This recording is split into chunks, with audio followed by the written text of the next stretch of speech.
Em seguida, temos o momento da concepção de, de Sergismundo. Adelino e Raquel já haviam tido sua relação sexual e estavam dormindo, desdobrados do corpo. E aí tem uma parte interessante que eu queria falar. Já estavam ali, né, todos os espíritos necessários para conectar o espírito de Sergismundo ao óvulo fecundado, já estavam todos ali preparados. E era um momento de bênçãos, era um momento muito feliz. Que fique claro, esses espíritos, eles não ficam presentes no momento da concepção. Pelo contrário, eles respeitam a privacidade do momento justamente por serem espíritos do bem. Quem não respeita esses momentos são espíritos malfazejos, né? Bom, enfim, prosseguindo. Aí eles falam que o casal não conseguirá fixar a reminiscência perfeita daquela cena espiritual.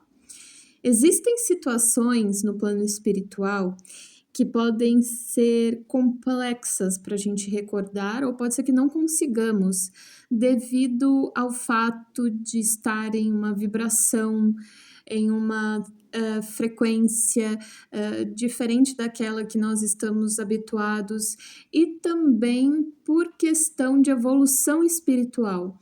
Então, se a gente não está ali adiantados no processo, nossa mente não entenderia, ela não conseguiria compreender como espíritos reencarnados, né? Por isso que muitas vezes nós sonhamos com símbolos. Então, às vezes a gente pode estar numa situação ali de uma visita de um mentor e a gente sonha com um anjo e que um anjo queria nos ajudar. Porque o que fica gravado, o que a nossa mente consegue interpretar e entender são as intenções, mais ou menos ali o propósito daquele momento. Então, a gente vai atribuindo símbolos de acordo com o que a nossa consciência consegue compreender, consegue decifrar, consegue, enfim, entender, né? Isso é importante para a gente estar atento aos nossos sonhos, às mensagens deles, mas também compreendermos que nem todo sonho é exatamente aquilo. Não é que a gente estava em uma determinada cena, correndo de zumbis que queriam matar a gente, mas talvez a gente estivesse tentando, angustiados, sofrendo com a perseguição de algum obsessor que estava fazendo ameaças, né? Então, a gente precisa estar atento a essas coisas para intervir, orar, ir ao centro, pedir ao plano espiritual ajuda e etc. Bom, prosseguindo, a reencarnação ali de Segismundo estava sendo preparada e olha que interessante. Naquele quarto haviam mais de 100 amigos espirituais que estavam lá para saudar Segismundo e desejar bom ânimo, fé, carinho, para que ele reencarnasse com todo aquele amor que eles estavam lhe destinando. E também os pais estavam sendo abraçados, acarinhados por esses grupos de amigos, porque essas 100 pessoas são conhecidas de Sergismundo, da mãe e do pai lá encarnados. E eu achei isso muito bonito, porque eles também disseram no livro que enfeitaram o ambiente com flores. Era realmente um ritual. Somos seres de rituais, né? E um momento assim de tanto amor, saudando a vida, saudando recomeços, saudando jornadas, mostrando através da presença desses amigos que não estamos sozinhos, que temos quem zele por nós, quem goste de nós, encarnados e desencarnados, então que estamos todos nós nessa luta, nesse objetivo, fortes, né, conectados e desejando bem uns para os outros, né? Então, muito bonito isso. Bom, em seguida, André estava conversando com Alexandre sobre os princípios de hereditariedade. E aqui cabe algumas pontuações, né? Além da questão genética, da carga genética da mãe Raquel e do pai, também haveria na geração do feto, no desenvolvimento do feto, a influência mental, a influência dos moldes mentais de Raquel. Então, como a gente já viu em outros capítulos, que o sangue contém o nosso perispírito, e conversamos sobre o fato, né, sobre a hipótese de que através então do sangue, o fato de o sangue circular por todo o corpo, as irradiações mentais vão influenciando e tocando todas as partes do nosso corpo, e como isso é principalmente importante na questão do desenvolvimento do feto, porque se o nosso sangue contém o nosso ectoplasma e há uma troca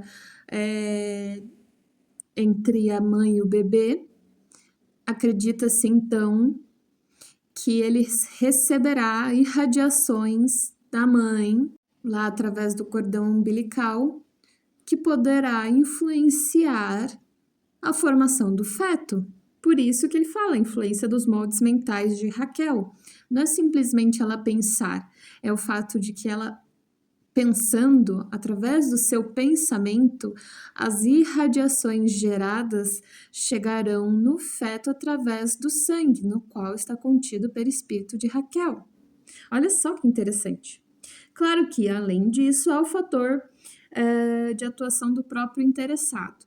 Então, se o espírito reencarnante estiver angustiado, estiver desesperado, se ele não tiver uma posição de equilíbrio, ele pode afetar na formação do seu corpo.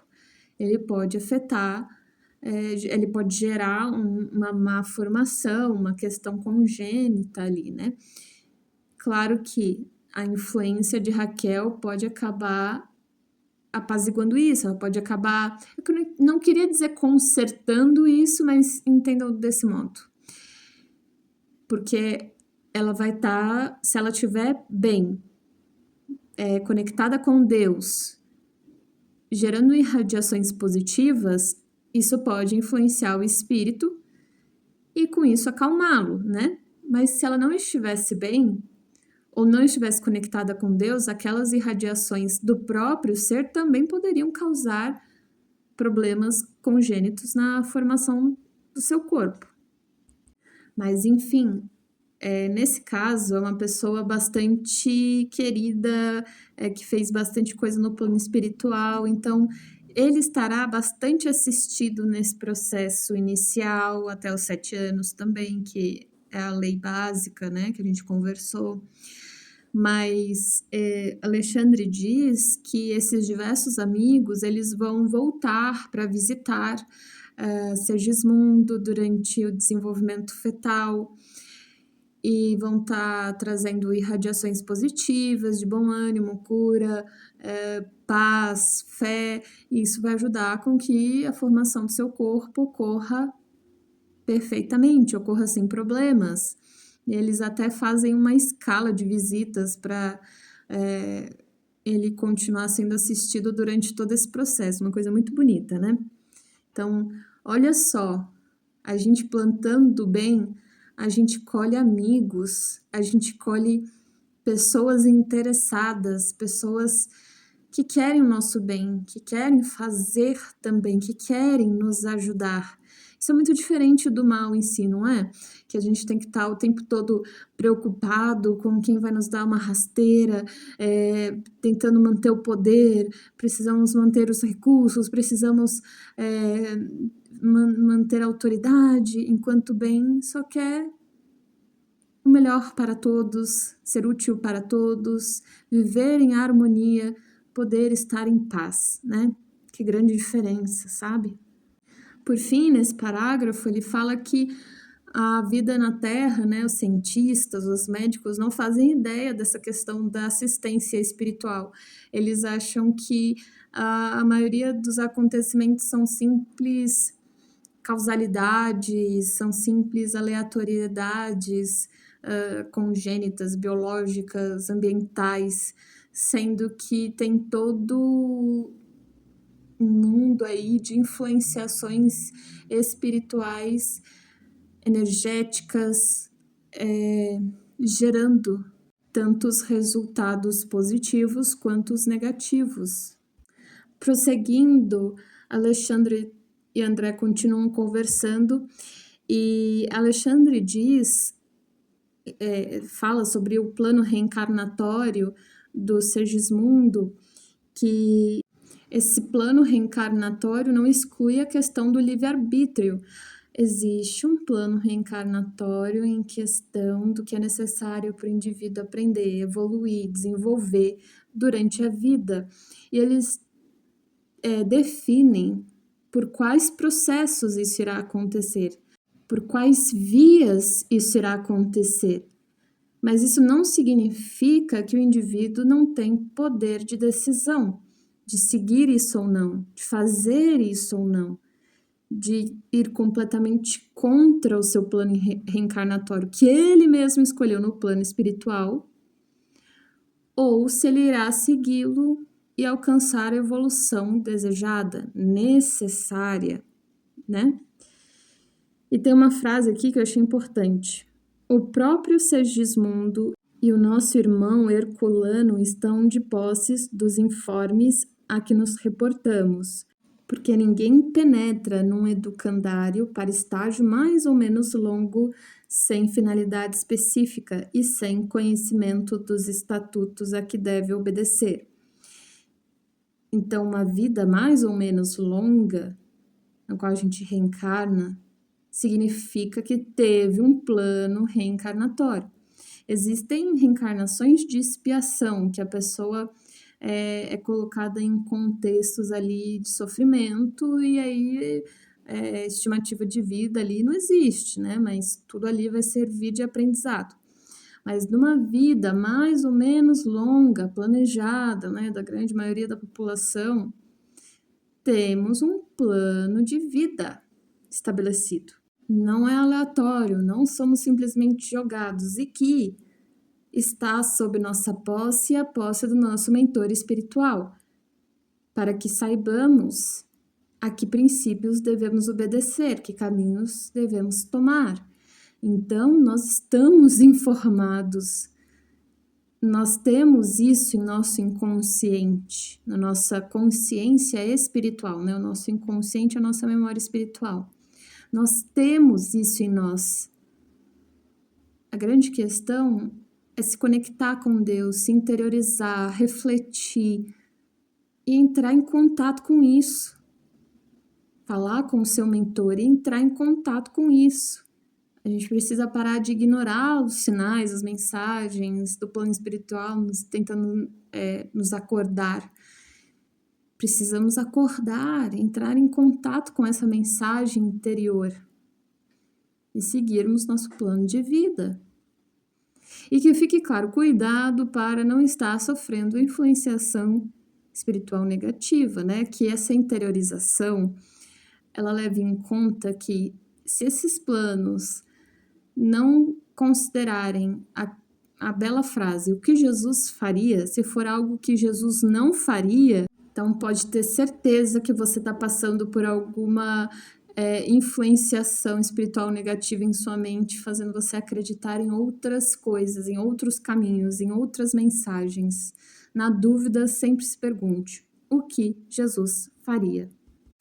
Para terminar, a gente não pode esquecer que na reencarnação a gente está objetivando a aquisição de valores novos. Então, seja em qual contexto a gente renasça, de qual forma a gente renasça, aquilo serve de aproveitamento para a nossa evolução, para o nosso desenvolvimento espiritual, moral, emocional, né? Então, sendo o indivíduo que renasça no ambiente de expiação, a pobreza, num lugar de violência, ou seja, um indivíduo que nasce em uma família minimamente ali estável, mas com alguma deficiência, alguma questão psicológica, alguma dificuldade ali a ser passada. Tudo isso é para aprendizado, não é um karma, não é uma punição, não é o ódio de Deus. Não, é educação. Claro que para nós que estamos vivendo essa situação é horrível, é terrível. Dá vontade de ficar irritado com Deus e quebrar e romper o laço com Ele, né? Mas visando o entendimento do plano espiritual que olha para a vida na Terra como um momento passageiro e que os aprendizados aqui são o único modo de nosso espírito imortal adquirir valores de modo espontâneo, único, porque não nos lembramos das outras ações que tivemos no passado. Então, para eles é um segundo na eternidade, e para nós também, quando estamos do outro lado, é um segundo na eternidade, e que a gente precisa se concentrar em adquirir esses valores para fazer essa vida valer a pena, do que em ficarmos em ruminações tristes ou zangados por provações que nós mesmos escolhemos antes de renascer. É tudo uma questão de mudança de postura, vejam só. Eu falei que ia terminar, mas vou apresentar um último conceito. André continua fazendo as suas perguntas para Alexandre e eles voltam na questão da independência da alma, ou seja, há um programa reencarnatório, há experiências a serem passadas, porém há o livre-arbítrio da alma em segui-las ou não, em estacionar na vida ou não, em adquirir mais débitos ou não. Tem essa parte, assim, o indivíduo ele não está colado a um destino, ele não está com algo que lhe prende sem que ele possa ter nenhum tipo de decisão. Não é isso. Não é isso, definitivamente não é isso. E tem uma parte aqui que eu quero ler. A cota... Existe um programa de tarefas edificantes a serem cumpridas por aquele que reencarna, no qual os dirigentes da alma fixam a cota aproximada de valores eternos que o reencarnante é suscetível de adquirir na existência transitória. Então, por exemplo, você pode ter programado passar por questões financeiras. Pode ser que no plano espiritual eles vão definir exatamente quais serão essas questões financeiras, ou, por exemplo, a pessoa vai falir diversas empresas dela, como também não. Pode ser que ela só vá viver instabilidades financeiras durante um longo período de sua vida. Para cada caso vai ser um caso. Porém, há uma cota aproximada de valores que o reencarnante é suscetível de adquirir na existência transitória. Então, ele vai se aproximar, vai acabar encontrando ou será colocado no caminho dele a repetição dessas experiências. Então, por que isso está acontecendo comigo de novo? Por que isso está acontecendo comigo de novo? É sempre a mesma coisa. Por que isso está acontecendo? Porque você precisa aprender algo. Existe uma cota, existe experiências programadas, existe uma área de experiência na sua vida programada e elas estão se repetindo porque você precisa aprender alguma coisa e extrair uma quantidade, uma cota de valores necessárias para o seu desenvolvimento. E além disso, existe uma estimativa de quanto você é capaz de aprender em uma vida. E aí vem mais uma questão do livre-arbítrio. O espírito ele pode atingir essa cota aprendendo aquele tanto que ele foi programado, ou ele pode nem sequer chegar perto dessa cota de valores, ou seja, não aprender nada naquela vida, ou ele pode ultrapassar essa cota e conseguir se superar e adquirir ainda mais valores do que a experiência era capaz de lhe oferecer. Então, olhem só, né? Como é rico esse processo, como é detalhado e como cada caso vai ser um caso, não tem uma resposta geral para nada nunca na vida, né? Bom, vamos retomar a leitura do livro Missionários da Luz, né? As análises e reflexões. No capítulo 13, Reencarnações, tem uma parte muito importante que eu já sabia, mas eu acredito que grande parte das pessoas ainda não sabe. Estavam ainda falando sobre a reencarnação de Segismundo e estavam dizendo que Herculano permaneceria com Segismundo até que este completasse os 7 anos de idade, ocasião em que o processo reencarnacionista estará consolidado. Então, os seres humanos, quando renascem, têm um missionário perto deles 24 horas por dia até completar os seus 7 anos, né? Então, não tem aquele processo de merecimento que a gente já leu em outros livros, no qual, se você vai plantando mal, egoísmo, vaidade, o mentor não consegue ficar próximo de você, ele fica afastado devido à sua vibração. A sua vibração mantém ele longe, mantém ele afastado. Ele não consegue ali estar perto de você para tentar te colocar ali no bom caminho.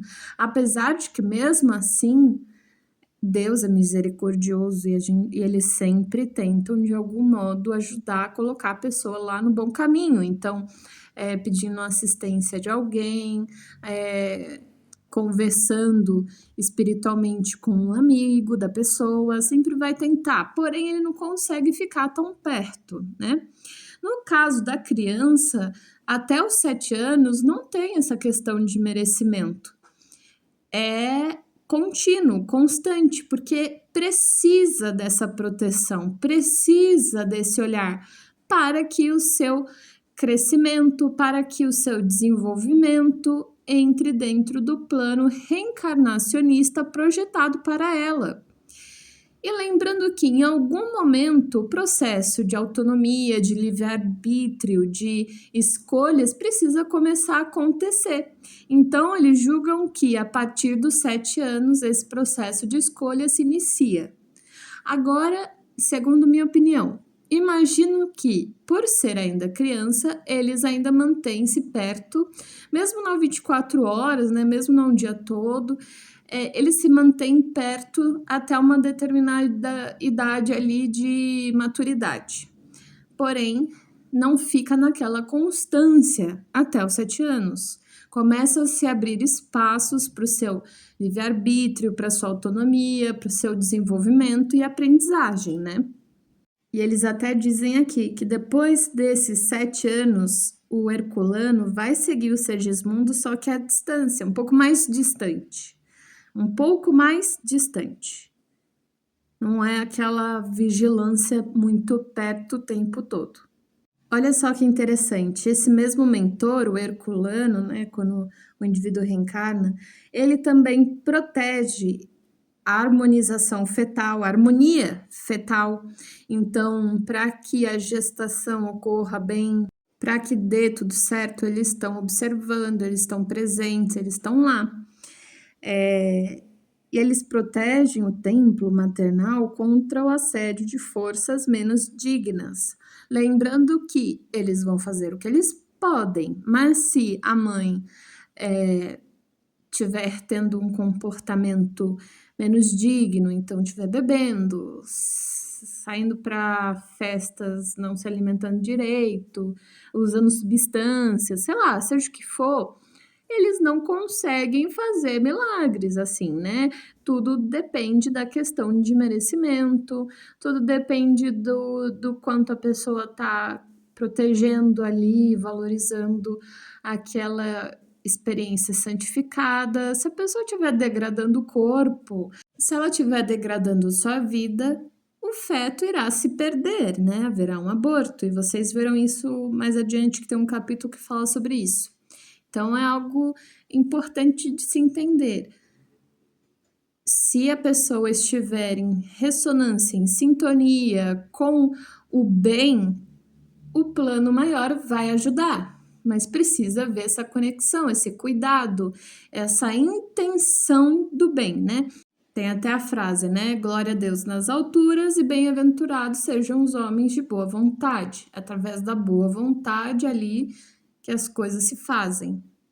Em seguida, uma parte extremamente interessante. Ele está dizendo que, já sobre outro assunto, que o corpo perispiritual que dá forma aos elementos celulares está fortemente radicado no sangue. Olha só que interessante. Ele está dizendo que nosso perispírito, eu não imagino que completamente, mas que a grande parte ali do nosso espírito, quando a gente reencarna, ele existe através do nosso sangue. Por isso que falam que o corpo fala com a mente, assim como a mente fala com o corpo, porque talvez o maior canal de conexão dessa troca é através do nosso sangue. Isso é muito interessante. Então, se estamos doentes da alma, né, das emoções, dos pensamentos, e o nosso espírito, perispírito, está no nosso sangue, e ele fala que o perispírito dá forma aos elementos celulares, então é como se fossem irradiações através do nosso sangue que vão afetando as nossas células. Imagino que por isso que falam que alguns cânceres, né, vêm de emocional ou algumas doenças autoimunes. Por quê? Porque essa irradiação vai mostrando para o corpo que um perigo, vai mostrando para o corpo que tem que ser exterminado, parado, que há perigo, é uma ameaça, e o corpo está sofrendo por essas irradiações sem entender porque o próprio essa energia se plasma através do próprio sangue que percorre todas as partes do nosso corpo. Então, é o próprio corpo mostrando, envenenando partes do nosso corpo e falando, não, você não vai ficar saudável, não, tem perigo, não, energia ruim, não, doença, não, maldade, ansiedade, dor, né? Que interessante, aí eles continuam. Na organização fetal, o patrimônio sanguíneo é uma dádiva do organismo materno. Logo após o renascimento, inicia-se o período de assimilação diferente das energias orgânicas, em que o eu reencarnado ensaia a consolidação de suas novas experiências, e aí lá, somente aos 7 anos de vida, ele ganha autonomia.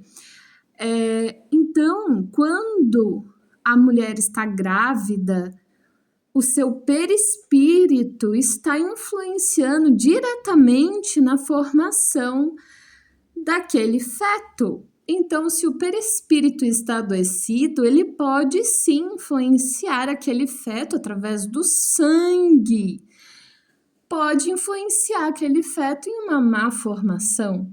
Mas é aqui que fique claro, eu não estou aqui num lugar de culpabilização, jamais. Espiritismo não se trata sobre isso, e sim de educação, para que a gente possa entender, intervir e fazer o melhor possível, né?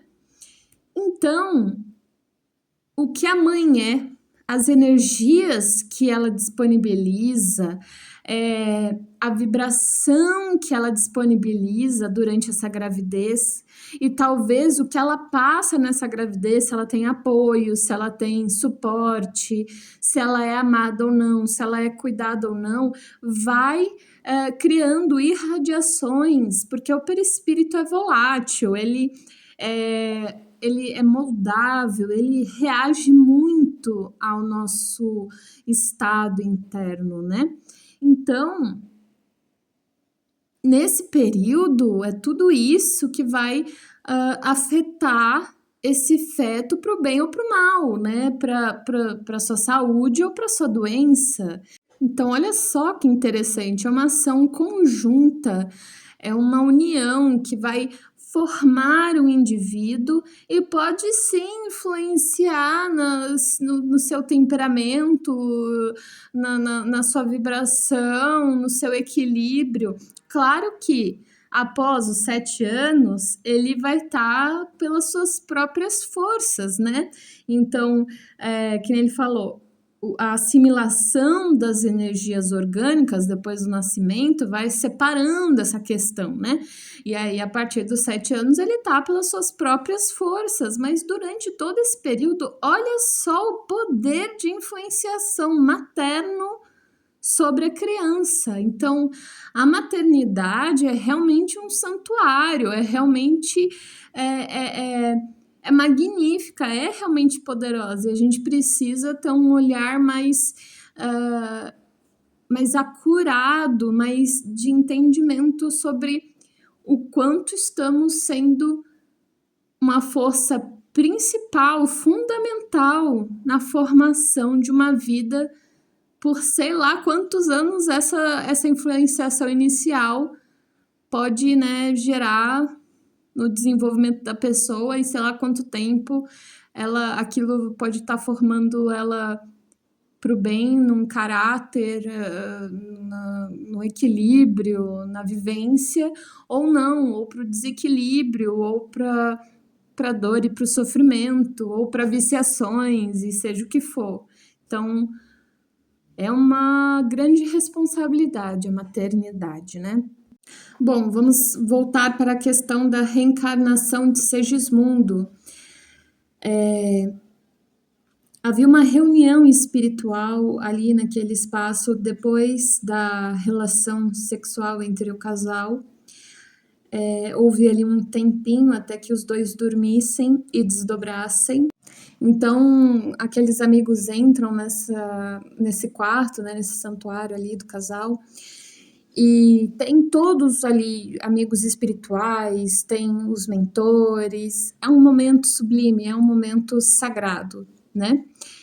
E Alexandre faz uma oração muito tocante para abençoar a Raquel, para ela ter um momento, para ela ter uma maternidade ali pacífica e tudo dar certo, ela conseguir cuidar e criar, né, esse filho. E uma coisa interessante é que nesse momento, né, desciam jatos de luz do céu, se aquele ambiente estava completamente iluminado, era uma coisa surreal, até mesmo para o André, que mesmo estando no plano espiritual há um tempo, acostumado com as luzes e cores diferentes, era algo a mais, era algo muito mais forte do que ele estava acostumado. E teve um momento em que ele viu uma coroa de luz descer dos céus e ser colocada sobre a fronte de Raquel, abençoando-a, coroando aquela maternidade que ela teria, né, que ela vivenciaria, né? Então isso é muito legal, porque de onde veio essa coroa? Como que de repente aparece uma coroa? Ela saiu flutuando dos céus? Não, não, não. Na verdade, eram espíritos numa frequência superior à de André. Então, olha só, tinham 3 planos ali. Os encarnados, que estavam desdobrados naquele momento, os amigos espirituais, André, Alexandre, e esses espíritos superiores, que só podiam ser vistos por Alexandre, que estava numa frequência energética um pouco mais elevada do que o resto do grupo. Ele os viu e os saudou, né? Então, olha só, a maternidade é um momento sagrado, é um momento sublime. Olha só quantas camadas, 3 dimensões num mesmo momento para coroar uma maternidade de um espírito amigo que está tentando aí resgatar os seus débitos, né? O quanto é algo divino e sublime e a gente não lida ainda adequadamente com a maternidade, ainda como sociedade, como comunidade, como famílias em si, nós só entendemos que é conceber uma criança, mas tem muito mais coisa ali, né? E vou dizer o porquê tem muito mais coisa. Depois da união sexual, do ato sexual, né, da relação íntima, para alguém nascer, chega a parte da união magnética, né? Então, Segismundo já tinha sido reduzido a uma forma infantil, então ele já estava pequeno. E ele foi entregue a Raquel, e ela colocou ele sobre seu coração, em cima do seu coração ali, né, sobre seu peito, e o abraçou e se uniu magneticamente a ele. Então, Segismundo, por aqueles 9 meses, seria a alma da sua alma e depois carne de sua carne, né? Ela realmente abriu um espaço ou somou aquela força como pertencente a ela por aqueles breves meses. Então, olha só, gente, o quanto a maternidade tem muitos níveis. Não é só formar um corpo.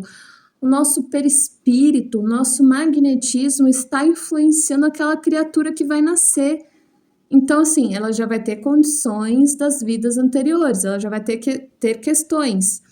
E esse período de ligação pode ser fundamental, pode ser imprescindível para estar subsidiando, para estar dando a sustentação energética necessária, talvez para a pessoa conseguir se modificar, para ela conseguir mudar, para ela conseguir ser do bem, para ela conseguir ter uma gestão emocional boa. Por quê? Porque a gente já viu, estudando esse livro, a gente já viu antes, o perispírito nas pessoas encarnadas perspassa o sangue, então ele está existindo através do nosso sangue. Então, as nossas irradiações emocionais, energéticas, mentais, vão chegar até esse feto por causa do sangue, né? Ele faz parte da carne, ele vai ser carne da carne dela, ele por um tempo é a alma da sua alma. Então não é só gerar um corpo, é influenciar em como esse ser vai ser e reagir. Claro que vai ter as questões da individualidade, das particularidades, do próprio planejamento de vida que foi feito no mundo espiritual, mas é impossível não considerar o quanto esse período de ligação entre a mãe e o filho vai ser fundamental em determinar se esse indivíduo vai ter mais ou menos chances nessas expiações que ele vai passar, nessas provações que ele vai passar. Então, claro, se ele não tiver o subsídio necessário materno, ele vai ter que criar essas forças por si próprio, ele vai ter que dar um jeito de ser o que ele precisava que sua mãe e seu pai fossem, mas num cenário ideal, digamos assim, num cenário onde toda a família margarina, todo mundo se ama, digamos assim, esse amor, essa paz, a fé, pode ser fundamental para estabelecer fé, confiança, determinação, perseverança no espírito para vencer os desafios que ele vai ter. Então, assim, nossa, é sublime o negócio, né? Bom, após essa união magnética, Alexandre começa a falar sobre a fecundação do espermatozoide no óvulo. Primeiro ocorreu a união magnética, em seguida iria ocorrer a fecundação. E olha só que interessante. Como era uma reencarnação programada que precisaria de um corpo específico, com uma genética específica, o que os mentores fazem? Eles influenciam, conduzem determinado espermatozoide a fecundar o óvulo. Olha só, não é aleatoriedade assim. em casos de reencarnação compulsória, eu imagino que não tenha esse controle em relação a isso. Mas como houve um planejamento no plano espiritual, uma determinação de quais vão ser os desafios que você vai enfrentar, em qual nível, de que modo, né, que é uma estimativa, uma prévia, mas as coisas vão mudando de acordo com as decisões do indivíduo em terra, então eles vão precisar de uma carga genética específica, de uma configuração genética específica, de determinados cromossomos, de determinadas hereditariedades, para que esse plano espiritual se cumpra. Senão, né, do que adiantaria fazer esse planejamento espiritual, essa programação de reencarnação? Do que adiantaria? Não teria como, né?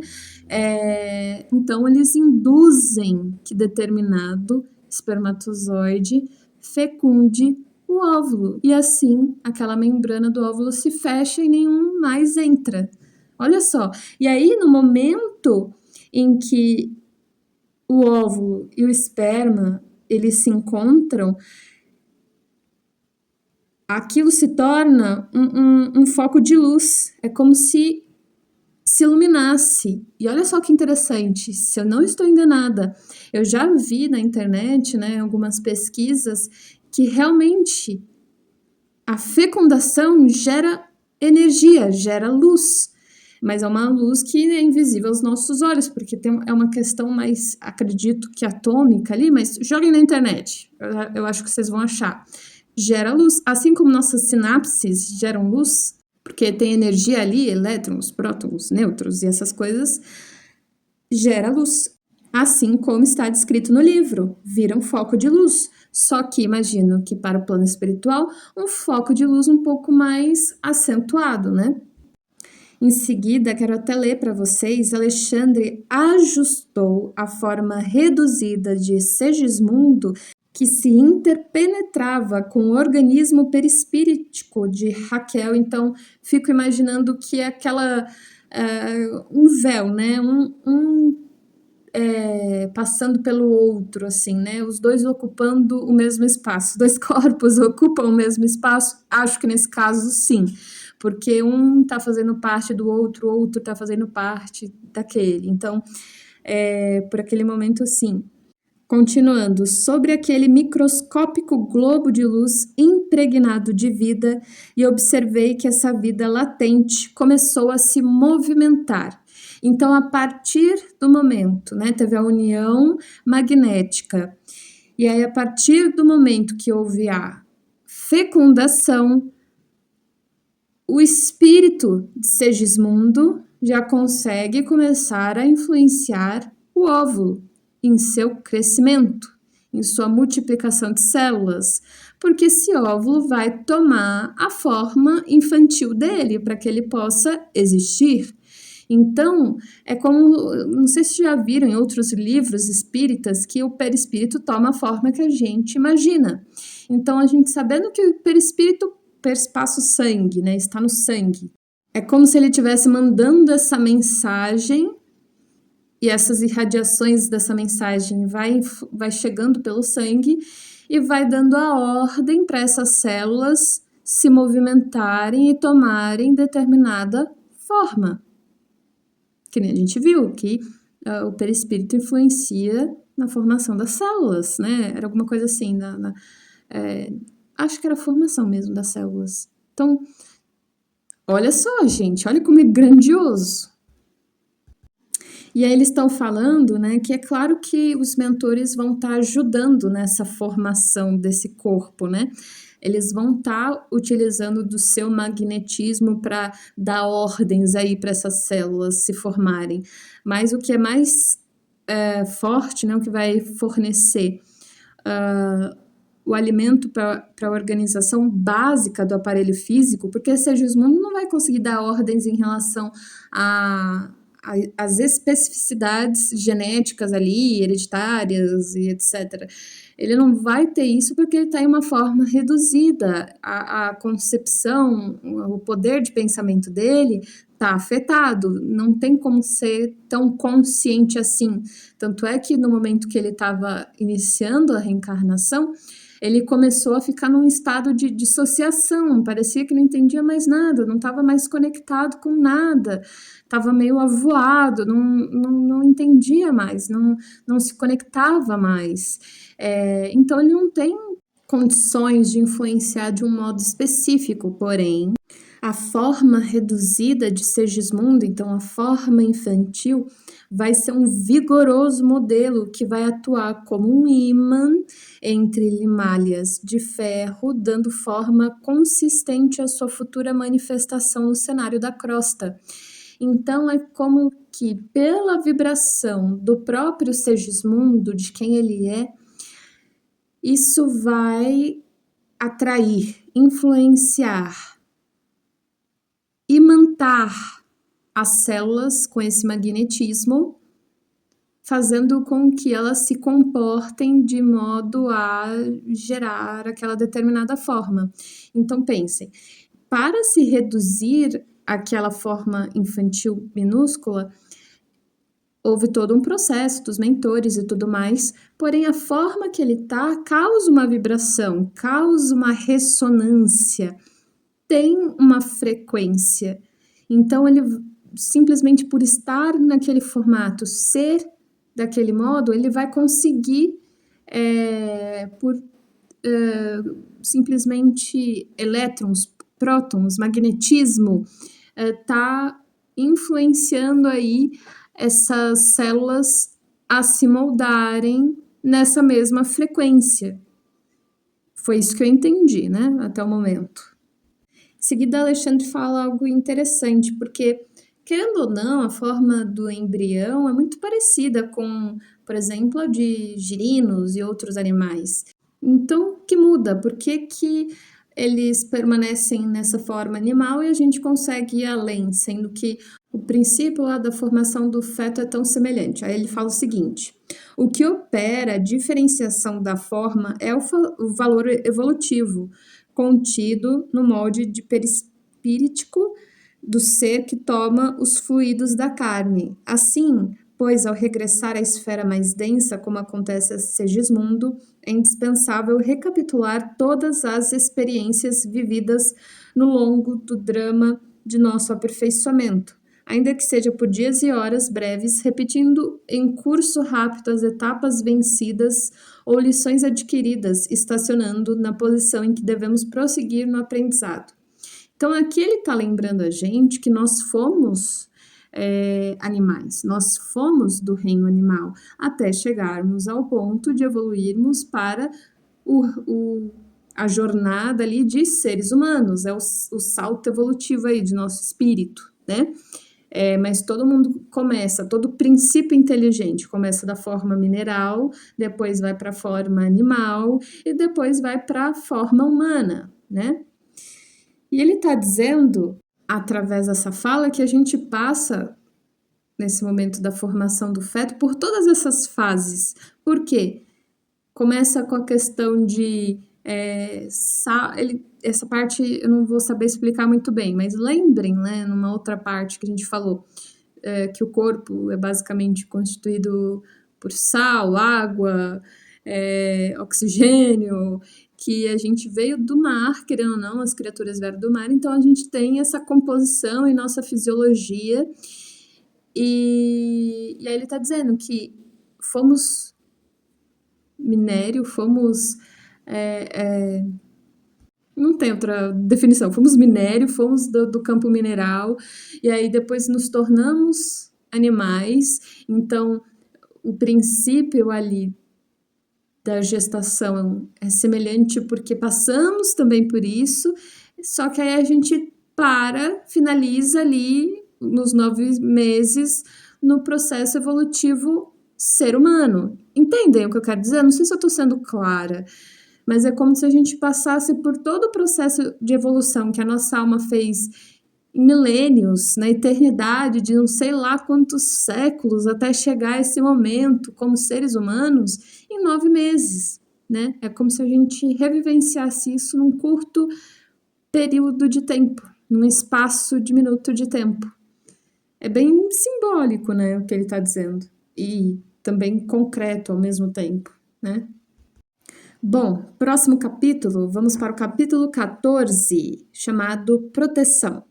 Aqui uma pequena curiosidade, depois de todo esse pormenor, né, essa explicação do processo de reencarnação, passaram-se ali um dia, acredito, ou dois, no dia imediato, no dia seguinte. E ele estava só contando o quanto Raquel estava inquieta. Ficou deitada durante o dia todo porque ela estava se sentindo estranha lá. E ela ficou inquieta, ela estava super excitada, né? Num estado de agitação. E aí o mentor que ficou lá, ele explica que o corpo dela estava começando a sentir o esforço de adaptação e que ela permaneceria indisposta, apesar de agitada, durante alguns dias, enquanto os folhetos blastodérmicos se formavam. Então eu achei isso interessante porque muitas vezes eu vejo relatos de mulheres que não sabem que estão grávidas, mas elas falam de um cansaço, uma indisposição, um sono, um desconforto, uma estranheza, o quanto o corpo mostra, né? O quanto o corpo fala, e às vezes a gente ignora esses sinais. Então, André estava contando que nesse dia imediato, né, no dia seguinte, ainda existiam mentores que estavam cuidando, supervisionando e agindo magneticamente na formação do disco embrionário. Então, tudo para garantir o que ele falou da engenharia orgânica, que eles tiveram esse trabalho de engenharia orgânica para garantir que tudo ocorresse como planejado na formação desse corpo, né? Então, uau! E ele continua falando desse microcosmo aí, em como parecia que todas as células eram vida, né? Como o nascimento de uma sustentava a existência da outra e aquilo tudo ia se formando de um modo tão harmônico. Ele ia vendo por detalhes. André era médico, né? Então ele é muito interessado nessas minúcias. E tem uma fala aqui que eu acho importante ler. Temos grandes responsabilidades na missão construtiva do mecanismo fetal. Há que remover empecilhos e auxiliar os organismos unicelulares do embrião na intimidade do útero materno, para que a reencarnação, por vezes tão dificilmente projetada e elaborada, não venha falhar de início por falta de colaboração do nosso plano, onde são tomados os compromissos. Então, por que o plano espiritual ajuda nesse momento? Porque é no plano espiritual que esses compromissos são tomados, que eles são decididos, que eles são definidos, né? Então, além de estar colaborando com a formação do feto, eles ajudam para afastar, remover empecilhos que possam prejudicar nessa formação, né? E aqui vai entrar agora um quesito importante, mas eu quero avisar vocês para não esquecerem da questão de que cada caso é um caso, cada situação é uma situação. Eles vão apresentar uma situação geral sobre o aborto, mas cada caso é um caso, tá? Vai ser necessário ler em conjunto. Em razão disso, o aborto muito raramente se verifica obedecendo a causas de nossa esfera de ação. Então, muito raramente. Ele está dizendo que na maioria dos casos não é um plano, não é um objetivo de expiação, de rever algum débito, né, kármico. O aborto, em sua maioria, não seria uma expiação aí, uma provação. Em geral, origina-se do recuo inesperado dos pais terrestres diante das sagradas obrigações assumidas. Então, em geral, acontece porque, de repente, ali, aqueles indivíduos que se comprometeram com aquela maternidade, paternidade, eles recuam. Lembrem-se, primeiro, esse plano é aceito espiritualmente. Há um encontro com esses espíritos e eles aceitam ser pai e mãe da criança, para depois acontecer todo o processo que eu citei. Então, ele está dizendo que há esse recuo, não há necessidade da pessoa saber conscientemente, basta o espírito recuar perante esse desafio, né? Ou, prossegue ele, aos excessos de leviandade e inconsciência criminosa das mães, menos preparadas na responsabilidade e na compreensão para esse ministério divino. Então, está dizendo que as outras possibilidades para levar ao aborto é de mães que não cuidaram bem do seu corpo. Então, provavelmente, na questão da leviandade, beberam, usaram drogas, tiveram talvez relações sexuais ali de risco, não sei, ou não deram descanso adequado para o corpo, podem ter se alimentado de maneira inadequada, tomado substâncias, café, sei lá, o que for, que levou a esse aborto, né? Mas aí ele fala que mesmo nessas circunstâncias em que são mães não preparadas para o ministério sagrado da maternidade, mesmo nessas circunstâncias eles tentam ajudar, eles tentam garantir com que tudo ocorra bem, só que tem um limite do livre-arbítrio que eles não vão conseguir ultrapassar, que eles podem ajudar, mas a pessoa continua insistindo no erro e eles não têm muito o que fazer, mas mesmo nas circunstâncias em que a pessoa não está preparada e que ela está tratando aquele momento da maternidade de uma maneira muito ruim, eles tentam ajudar. E aí mais adiante ele fala, daí a razão de existirem muitos casais humanos absolutamente sem a coroa dos filhos, visto que anularam as próprias faculdades geradoras. Então lembrem que o esposo de Raquel, Adelino, o esperma dele o espermatozoide dele, devido às irradiações magnéticas de medo, de pavor, pela aproximação de Segismundo, que era o antigo inimigo dele, ele estava influenciando magneticamente os espermatozoides dele sem saber a se tornarem incapazes de fecundar, de gerar vida, né? Então, é uma grande influência. Prosseguindo, né, finalzinho. Quando não procederam de semelhante modo no presente, sequiosos de satisfação egoística, então tá falando sobre anular suas capacidades criadoras, tratar mal o próprio corpo, não entender a santificação da paternidade, da maternidade, se não foi na vida presente, podem ter feito isso no passado e assim determinaram sérias anomalias na organização psíquica que lhes é peculiar. Neste último caso, experimentando dolorosos períodos de solidão e sede afetiva, até que refaçam dignamente o patrimônio de veneração que todos nós devemos à lei de Deus. Então, por não ter agido corretamente, por não ter valorizado, por ter, às vezes, por essa influenciação de egoísmo, de vaidade, de medo ou imprevidência, afastado dessa missão que tinham assumido no plano espiritual dessa paternidade, dessa maternidade, dependendo aí da análise do mentor, de cada indivíduo, etc. e tal, a pessoa pode renascer com condições de anomalias na sua organização psíquica. Então, imaginem, por exemplo, hoje em dia tem tantas coisas, mas vou colocar uma hipótese aqui, tá? Não estou dizendo que são todos os casos, eu estou usando como um exemplo, que fique claro.